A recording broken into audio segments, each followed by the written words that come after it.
السلام علیکم ورحمۃ اللہ وبرکاتہ۔ بسم اللہ الرحمن الرحیم۔ سامعین و ناظرین،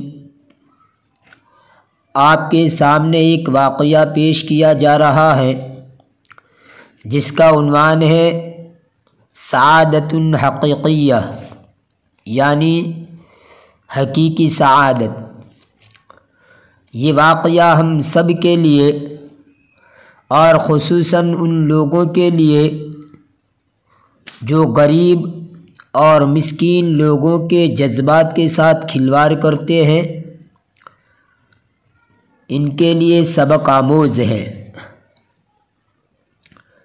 تو آئیے ترجمہ کرتے ہیں۔ ان ولدا و اباہ کانا یمشیان بین الحقول، بلا شبہ ایک لڑکا اور اس کا باپ کھیتوں کے درمیان چل رہے تھے۔ فشاہدا حذاء قدیما اعتقدا انہ لرجل فقیر یعمل فی احد الحقول القریبہ وانہ سیعود لأخذہ بعد ان ینتہی من عملہ۔ انہوں نے ایک پرانا جوتا دیکھا۔ انہوں نے سمجھا کہ وہ ایک غریب آدمی کا ہے جو قریبی کھیتوں میں سے کسی کھیت میں کام کرتا ہے، اور عنقریب وہ اس کے کام سے فارغ ہونے کے بعد اس کو لینے کے لیے لوٹے گا۔ التفت الولد الی ابیہ وقال هيا بنا نمازح هذا العامل المسكين ونخبئ حذاءه۔ بچہ اپنے باپ کی طرف متوجہ ہوا اور کہا، آئیے ہم اس بیچارے مزدور کا مذاق کریں اور اس کا جوتا چھپا دیں۔ ونختبئ وراء الشجرات وعندما یاتی لیلبسہ لا یعثر علیہ فنرى دہشتہ وحیرتہ۔ اور ہم درختوں کے پیچھے چھپ جائیں، اور جس وقت وہ اس کو پہننے کے لیے آئے گا اور اس کا جوتا اس کو نہیں ملے گا تو اس وقت اس کی حیرانی و پریشانی ہم دیکھیں گے۔ اجابہ الاب قائلا یا بنی یجب الا نلعب بمشاعر الفقراء والمساکین ولا نسلی انفسنا باحزانہم۔ باپ نے اس کو یہ کہتے ہوئے جواب دیا کہ اے میرے پیارے بیٹے، ضروری ہے کہ ہم غریب و مسکین لوگوں کے جذبات کے ساتھ کھلواڑ نہ کریں اور ان کے غم کے ذریعے، یعنی ان کو غم پہنچا کر ہم ہمارے دلوں کو تسلی نہ دیں۔ ولیکن انت یا بنی غنی ویمکنک ان تجلب لنفسک مزیدا من السعادہ بان تقوم بوضع قطع نقدیہ بداخل حذائہ۔ اور لیکن اے میرے پیارے بیٹے، تو مالدار ہے اور تو کر سکتا ہے کہ اپنے لیے مزید سعادت مندی کا سبب بنے، اس طور پر کہ تو اس کے جوتے میں کچھ نقد پیسے رکھ دے۔ وَنَخْتَبِئُ لِنُشَاهِدَ مَدَى تَأْثِيرِ ذَلِكَ عَلَيْهِ وَنَرَى كَيْفَ سَيَكُونُ تَصَرُّفُهُ۔ اور ہم چھپ جائیں تاکہ ہم دیکھیں کہ اس پر اس کا کتنا اثر پڑا ہے، اور ہم دیکھیں کہ اس کا تصرف کیسا ہوتا ہے۔ اعجب الولد بالاقتراح وقام بوضع قطع نقدیۃ فی حذاء ذلك العامل ثم اختبأ هو وابوه خلف الشجرات لِيَرَيَا رَدَّةَ فِعْلٍ ذَلِكَ الْعَامِلِ الْفَقِيرِ۔ بچے کو یہ تجویز بہت پسند آئی اور اس مزدور کے جوتے میں کچھ نقد پیسے رکھ دیے۔ پھر وہ اور اس کا باپ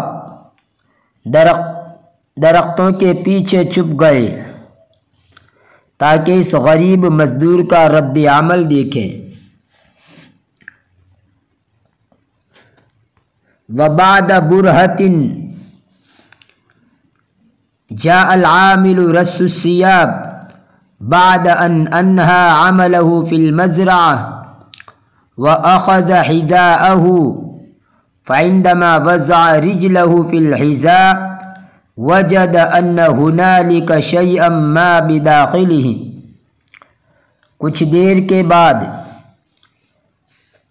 کھیت میں اپنے کام سے فارغ ہونے کے بعد خستہ حال مزدور آیا اور اس کا جوتا لیا، اور جس وقت اس نے اپنا پاؤں جوتے میں رکھا تو اس نے اس کے اندر کچھ پایا۔ وَعِندَمَا أَخْرَجَ ذَلِكَ الشَّيْءَ وَجَدَ نُقُودًا وَكَذَلِكَ وَجَدَ فِي الْحِذَاءِ الْآخَرِ۔ اور جس وقت اس نے وہ چیز نکالی تو پیسے تھے، اور اسی طرح دوسرے جوتے میں بھی پیسے ملے۔ نظر مليا إلى النقود وقرر النظر ليتأكد من أنه لا يحلم۔ اس نے دیر تک پیسوں کو دیکھا اور بار بار نظر دوڑائی تاکہ اس کو یقین ہو کہ وہ خواب تو نہیں دیکھ رہا ہے۔ بعدها نظر في كل اتجاه ولم يجد احدا حوله۔ اس کے بعد اس نے ہر طرف دیکھا اور اپنے آس پاس کسی کو نہیں پایا۔ وضع النقود في جيبه وخر على ركبتيه باكيا ونظر الى السماء وعيناه تذرفان بالدموع۔ پیسوں کو اپنی جیب میں رکھا اور روتا ہوا اپنے گھٹنوں کے بل گر گیا اور آسمان کی طرف دیکھا، اور حالت یہ تھی کہ آنکھوں سے آنسو بہہ رہے تھے۔ ثم قال بصوت حزين يناجي ربه اشكرك يا رب لقد علمت ان زوجتي مريضة واولادي جياع لا يجدون الخبز فانقذتني واولادي من الهلاك۔ پھر غمزدہ آواز سے اپنے رب سے سرگوشی کرتے ہوئے کہا، اے میرے رب، میں آپ کا شکریہ ادا کرتا ہوں۔ تجھے معلوم ہے کہ میری بیوی بیمار ہے، میری اولاد بھوکی ہیں، انہیں روٹی نہیں مل رہی ہے۔ تو نے مجھے اور میری اولاد کو ہلاکت و تباہی سے بچایا۔ واستمر يبكي ويبكي طويلا ناظرا إلى السماء شاكرا لهذه المنحة الربانية الكريمة۔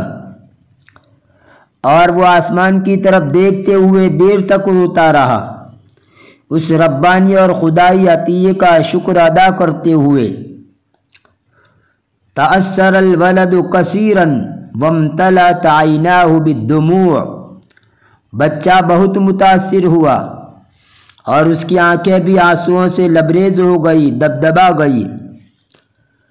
عندها قال له أبوه ألست الآن أكثر سعادة من اقتراح تخبية الحذاء۔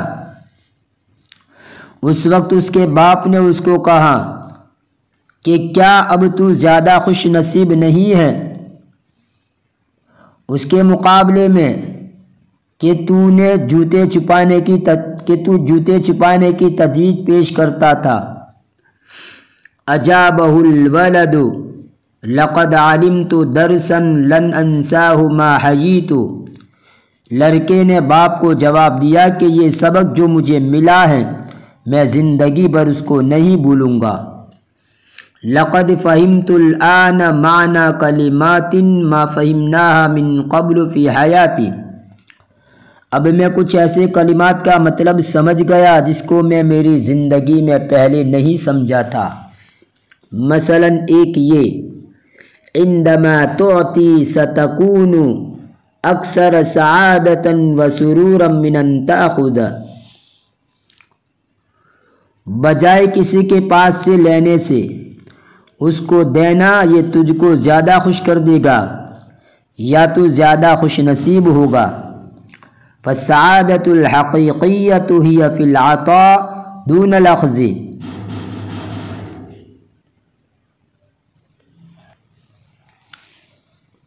حقیقی سعادت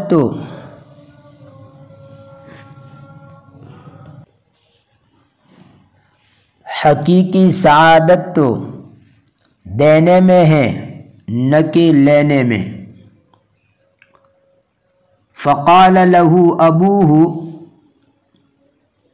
اعلم یا بنی ان للعطاء انواعا کثیرة منها ما یأتی، اس کے باپ نے اس کو کہا کہ میرے پیارے بیٹے، دینے کی بہت سی قسمیں ہیں، ان میں سے کچھ نیچے درجے ہیں۔ العطاء المادی یشمل الصدقات وایتاء الزکوٰۃ وکل ما یبذلہ المسلم من مالہ لغیرہ دون مقابل۔ نمبر 1 مادی عطا، جو صدقہ نافلہ، زکوٰۃ اور جو کچھ بھی مسلمان دوسری پر بلا کسی معاوضہ کے خرچ کرتا ہے وہ شامل ہے۔ العطاء العلمی یشمل التدریس والافتاء والامر بالمعروف والنہی عن المنکر وغیر ذلک۔ نمبر 2 علمی عطا، جو پڑھانا، فتویٰ دینا اور بھلائی کا حکم کرنا، برائی سے روکنا وغیرہ سب کو شامل ہے۔ فمن بخل بعلمه ومعارفه كمن لا يزكي ماله كما ان للمال زکاة فللعلم والمعرفة زکاة، پس جو اپنے علم و معارف میں بخل سے کام لیتا ہے یعنی دوسروں کو علم نہیں دیتا، وہ ایسا ہے جیسے وہ آدمی جو زکوٰۃ نہیں دیتا۔ جیسے مال کی زکوٰۃ ہوتی ہے ویسے ہی علم کی بھی زکوٰۃ ہے۔